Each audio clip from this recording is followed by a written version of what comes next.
The Chief Justice, as you know, said that regardless of what happens next week, the issue of the legality and constitutionality of the special agreement is very much live.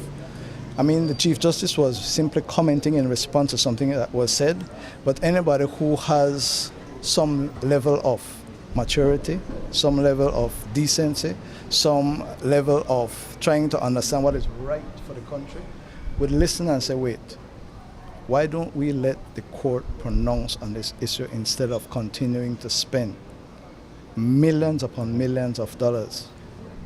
It's very much like the man from La Mancha. So that comment has to do with the fact that the claimants in this case have cross-appealed, contending that the Chief Justice's ruling on the constitutionality point, not the writs, the constitutionality point of the special agreement, they have appealed his ruling to the Court of Appeal. Remember that the Chief Justice said that there were no serious issues to be tried as far as that was concerned.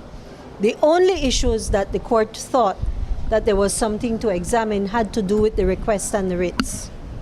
That request and those writs are, by agreement of all, spent. They are of no effect. The request of the Prime Minister referred specifically to a referendum on April 10th.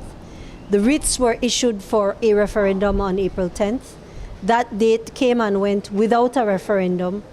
And so, really, the injunction, even though it is still on paper, is exactly that, on paper. And it has no effect on any referendum moving forward because the new referendum is issued under a different law than the previous writs, meaning that it does not cite Chapter 10 of the Laws of Belize Referendum Act. So the live issue that the Chief Justice is talking about is really the matter of whether there are serious issues to be tried. So they're appealing that to the Court of Appeal. It has become worse. The challenge that we first brought was in terms of the special agreement and a referendum act that did not mention a special agreement.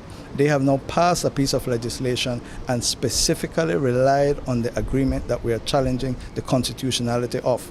So it seems to me that wise counsel would be to step back and say, wait, if in fact these claimants succeed, then the referendum will be infected with the same unconstitutionality that we will prevail on in terms of our challenge to the act.